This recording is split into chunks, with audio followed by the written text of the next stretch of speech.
নমস্কার, আপনারা দেখছেন ওঙ্কার বাংলা। আপনাদের সঙ্গে রয়েছে আমি সৌমি। নজর রাখবো শহরের গুরুত্বপূর্ণ খবরের দিকে।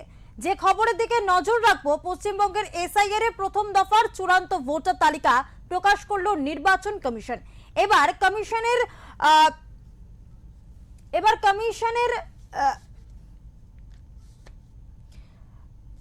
কমিশনের ওয়েবসাইটে এই তালিকা প্রকাশ করা হবে। নিজের নাম রয়েছে কিনা সংশ্লিষ্ট ভোটাররা অনলাইনে এপিক নম্বর বসিয়ে দেখতে পারবেন। প্রথম দফার চূড়ান্ত তালিকা থেকে আপাতত বাদ গেল 5,46,053 জনের নাম। খসড়া তালিকায় নাম ছিল 7,08,16,630 জনের। খসড়া তালিকা থেকে আপাতত বাদ পড়েছে 5,46,053 জনের নাম। 6 নম্বর ফর্মের মাধ্যমে নতুন নাম যুক্ত হয়েছে 1,82,036 জনের। 8 নম্বর ফর্মের মাধ্যমে নাম যুক্ত হয়েছে 6,671 জনের। এদিন প্রকাশিত তালিকা অনুযায়ী রাজ্যের মোট ভোটার সংখ্যা 7,04,59,284। এদের সকলের নাম রয়েছে চূড়ান্ত তালিকায়, কিন্তু এর মধ্যে 60 লক্ষের বেশি নাম এখনো বিচারাধীন পর্যায়ে রয়েছে, যা বিবেচনা করছেন বিচারকেরা।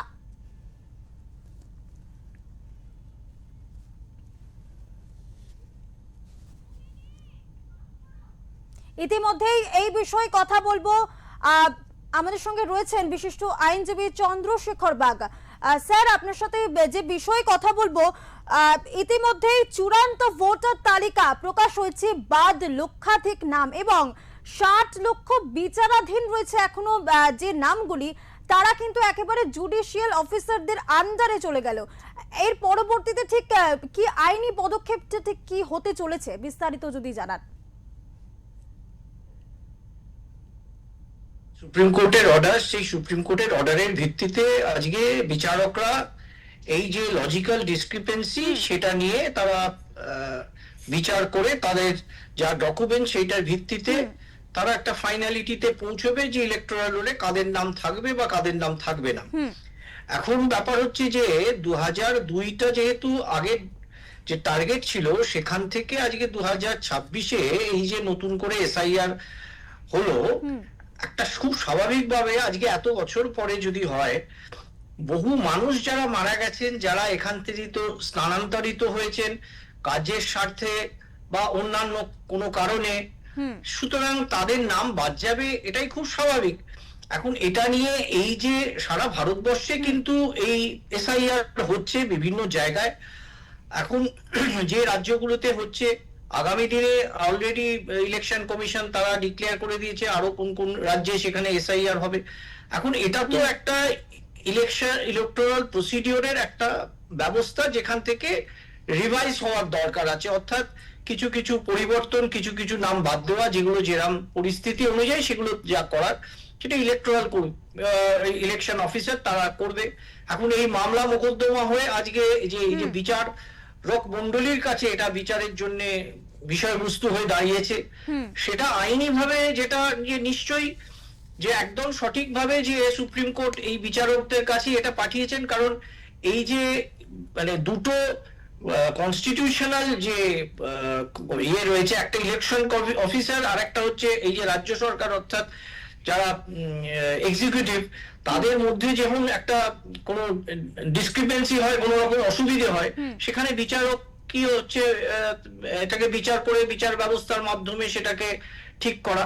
সুতরাং সেই হিসেবেই চিফ জাস্টিস, মানে যেমন গতকালও রাজ্য সরকারের তরফে গিয়ে নালিশ করা হয়েছিল চিফ জাস্টিসের কাছে, চিফ জাস্টিস সেটাও একদম সক্রিয়ভাবে সরিয়ে দিয়েছেন যে এসআইআর যেটা হচ্ছে বিচারক যা যেরকম ভাবে করছে সেটা নিয়ে আর কোনো কথা, কোনো রকম কোনো অভিযোগ, কোনো পিটিশন যাতে না দাখিল করা হয়, রাজ্য সরকারকে বলেছে। সুতরাং আজকে ইলেকটোরাল রোল যেটা বেরিয়েছে সেটা সঠিক বলে তো আমরা নিশ্চয়ই ভাববো। তার কারণ হচ্ছে এতদিন পরে এই এসআইআর হচ্ছে, কিছু নাম তো বাদ যাবে, এটা নিয়ে এত দুশ্চিন্তা করার কিছু নেই, কারণ নেই। যারা মারা গেছে, যারা এখান থেকে চলে গেছেন কাজের স্বার্থে, বহু মানুষ যারা পরিযায়ী শ্রমিক, তারা এখানে থাকেন না, কিন্তু তারা নিজেদের নাম এখানে রেখে দিয়েছেন, এই নামগুলো তো বাদ যাওয়া খুব স্বাভাবিক, একটা প্রসিডিওর আছে তো। স্যার আরো একটি বিষয়, যে বিষয় জানতে চাইবো, যে বহু মানুষ ইতিমধ্যে অভিযোগ করছেন যে তারা একেবারে যথাযথ প্রক্রিয়া মেনে যথাযথ নথি দিয়ে তারা কিন্তু ফর্ম জমা করেছিলেন, কিন্তু তাদের নাম না থাকায় তারা রীতিমতো ভেঙে পড়েছেন বলা চলে। তাদের ক্ষেত্রে পরবর্তী আইনি পদক্ষেপটা ঠিক কি হতে পারে? দেখুন, যাদের ডকুমেন্ট দিয়েছে তাদেরকে হিয়ারিং এ ডাকা হবে, এবং এখন তো প্রায় 55 লাখ 60 লাখ লোকের নাম এখনো তো বাদ হয়ে আছে যাদের হিয়ারিং করে ডাকা হবে। সুতরাং এখন যথেষ্ট সময় রয়েছে, এবং সুপ্রিম কোর্ট বলে দিয়েছে যে 28 তারিখ টার্গেট ডেট ছিল, কিন্তু তারপরেও সাপ্লিমেন্টারি লিস্ট বেরোবে, এবং সাপ্লিমেন্টারি লিস্টে তাদের নাম বেরোতে পারে। তারা এত দুশ্চিন্তা হওয়ার কিছু নেই, বা আইনি পদক্ষেপ নেওয়ারও কিছু নেই। তা যদি একান্তই যদি তাদের নাম বাদ চলে যায় কোনো কারণে, তাদেরকে নতুন করে ফর্ম ফিল আপ করতে হবে, ফর্ম 6 এ যেতে হবে। কেন তাদের নাম বাদ গেছে তারা নিশ্চয়ই সেখানে তারা জানবেন যে কি কারণে তাদের সঠিক ডকুমেন্টস যদি থেকে থাকে, তাহলে তারা ফর্ম 6 এ আবার নতুন করে অ্যাপ্লাই করে তারা নিজেদের নাম ইনক্লুশনের জন্য ব্যবস্থা করতে হবে। ধন্যবাদ স্যার। ইতিমধ্যে আমরা কথা বলছিলাম বিশিষ্ট আইনজীবী চন্দ্রশেখর বাগের সাথে। তিনি সার্বিকভাবে বোঝানোর চেষ্টা করলেন যে এই যে 58 লক্ষ এনুমারেশন ফর্ম ইতিমধ্যেই এখনো পর্যন্ত জমা পড়েনি, এবং 60 লক্ষ ভোটারের নাম ইতিমধ্যে বিচারাধীন রয়েছে। এই বিষয়টা আইনি প্রক্রিয়ায় পরবর্তীতে যাদের নাম এখনো বিচারাধীন রয়েছে তারা কিন্তু এর পরবর্তীতে আবারও ফর্ম ফিল আপ করে সেই ফর্ম জমা দেবেন, তবেই তাদের একটা সুরাহা হতে পারে, এমনটাই তিনি বললেন। এই বিষয়ে একেবারে পরবর্তীতে কথা বলবো। নিউজ রুম থেকে সরাসরি রয়েছে বিশ্বজিৎ হালদার। বিশ্বজিৎ, তোমার সাথে এই বিষয়ে কথা বলবো।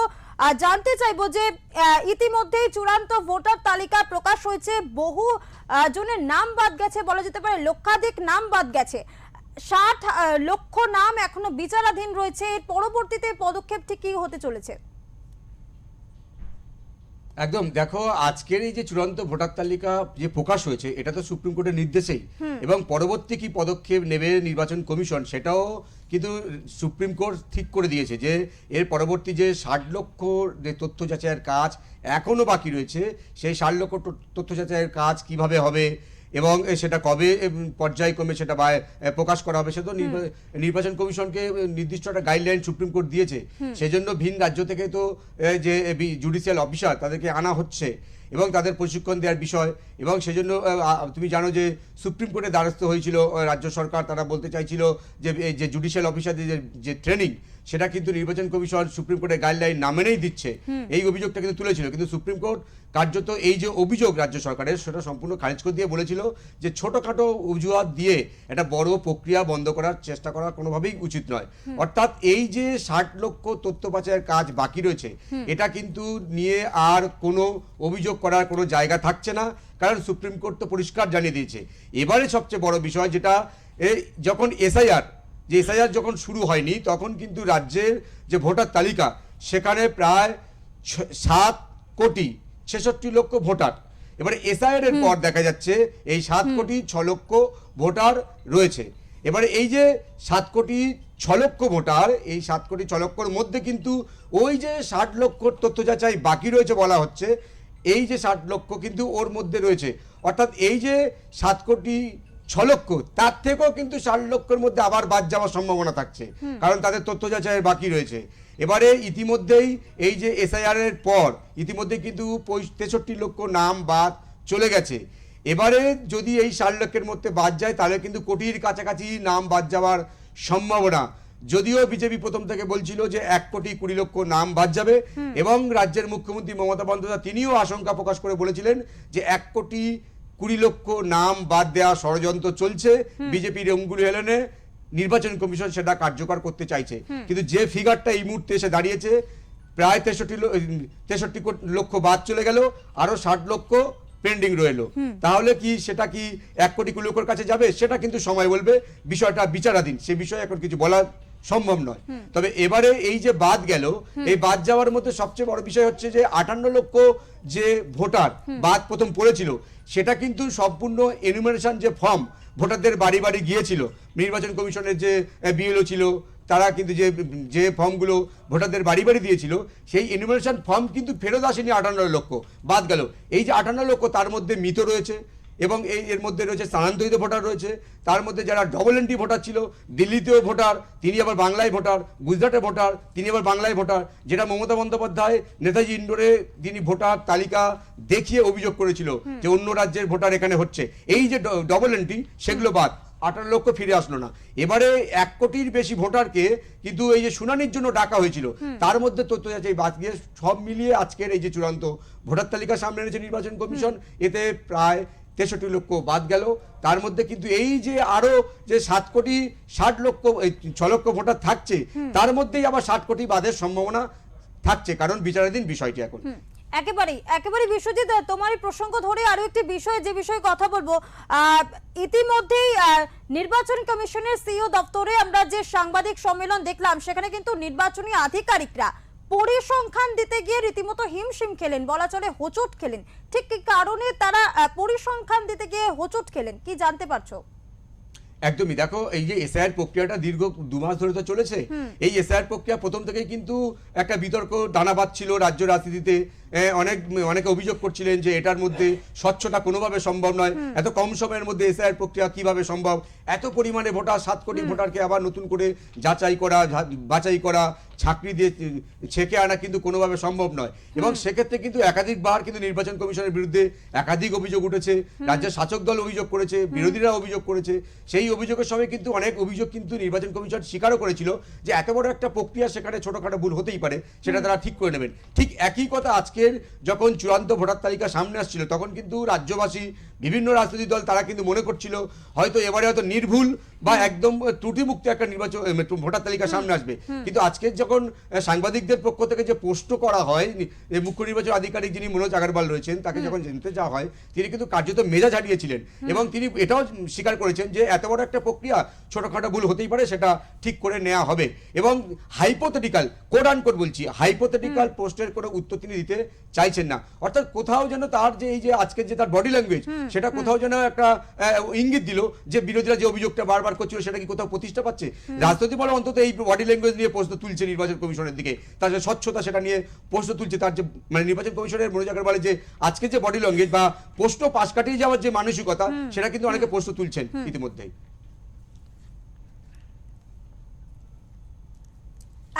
একেবারেই বিশ্বজিৎ। বিশ্বজিৎ, এই যে বিষয় তুমি বলছিলে ঠিক একেবারে এই যে এত সংখ্যক নাম বাদ, লক্ষাধিক নাম বাদ, এই এসআইআর এর প্রথম দফার যে খসড়া তালিকা ইতিমধ্যেই প্রকাশ হয়েছে, এর পরবর্তীতে আসন্ন বিধানসভা নির্বাচনে এর কতটা প্রভাব পড়তে পারে? দেখো এই মুহূর্তে কিন্তু আমরা এই মুহূর্তে রাজনৈতিক দল অন্তত মনে করছে যে এসআইআর প্রক্রিয়া শেষ হয়েছে, এটা বলা সম্ভব নয়, কারণ এখনো তো বাকি রয়েছে শুনানি, তো এখনো বাকি রয়েছে 60 লক্ষ। সেটা হয়ে যাওয়ার পরে তো পুরোপুরি তার তো কত নাম বাদ গেলে বলা যাবে, এখন তো বলা যাচ্ছে না। এখন যে তালিকাটা সামনে এসে সেই পরিপ্রেক্ষিতে 63 লক্ষ নাম বাদ যাচ্ছে, কিন্তু এখনো তো রয়েছে। অর্থাৎ এসআইআর প্রক্রিয়া নিয়ে বা এসআইআর নিয়ে রাজ্য রাজনীতি নতুন করে আবার বিতর্ক তৈরি হবে, এটা স্বাভাবিক।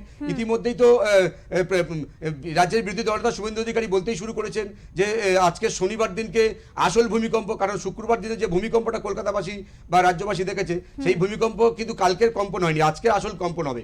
অর্থাৎ এই এসআইআরকে কেন্দ্র করে যে রাজ্য রাজনীতি আবার কম্পন হবে বা বিতর্ক হবে সেটা বলার অপেক্ষা রাখে না। তবে বিধানসভা নির্বাচনের আগে এই এসআইআরটা একটা বড় ইস্যু করবে রাজ্যের শাসক দল তৃণমূল কংগ্রেস। তারা এই ইস্যুটাকে সামনে এনে বাংলাভাষীকে তারা কার্যত ইস্যু করবে যে বিজেপি কতটা বাংলা বিরোধী, কারণ এই বাংলার ভোটারদেরকে তারা বেছে বেছে বাদ দিচ্ছে নিজেদের রাজনৈতিক স্বার্থ চরিতার্থ করার জন্য। এই ইস্যুটা অবশ্যই করে তারা সামনে আনবে।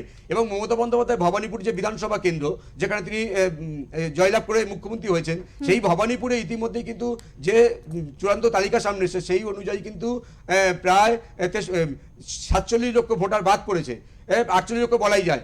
এবং অন্যদিকে বিরোধী দলনেতা শুভেন্দু অধিকারীর যে নন্দীগ্রাম, সেখানে কিন্তু মাত্র 994, অর্থাৎ 11,000 ভোটার বাদ গেছে। এবারে ফিরহাদ হাকিমের যে কেন্দ্র সেখানে 32,000 নাম বাদ চলে গেছে, কারণ যে বন্দর যে এলাকা সেখানে কিন্তু একাধিক যে বস্তি রয়েছে, সেখানে কিন্তু দেখা যায় যে সাধারণত গ্রামের যারা গরিব মানুষ যারা শ্রমিকের কাজ করতে কলকাতায় আসেন, তারা কিন্তু ওই বস্তি এলাকায় থাকেন এবং তাদের গ্রামেও যেমন ভোটার থাকে সে সঙ্গে শহরেও তারা ভোটার করেন। এবারে বিজেপি যেটা অভিযোগ যে তৃণমূলের মদতে এই সমস্ত লোক ভোটারগুলো তারা ডবল এন্ট্রি ভোটার রয়েছে, এই ভোটগুলো বেশি করে বাদ যাওয়ার জন্য কিন্তু বন্দর এলাকায় বেশি ভোট বাদ গেছে বলে মনে করছেন তৃণমূল। তবে এসআইআর যে প্রক্রিয়াটা, এটা নিয়ে যে বিধানসভা নির্বাচন যে প্রভাব পড়বে সেটা কোনো বলার অপেক্ষা রাখে না। সৌমি, ধন্যবাদ বিশ্বজিৎ।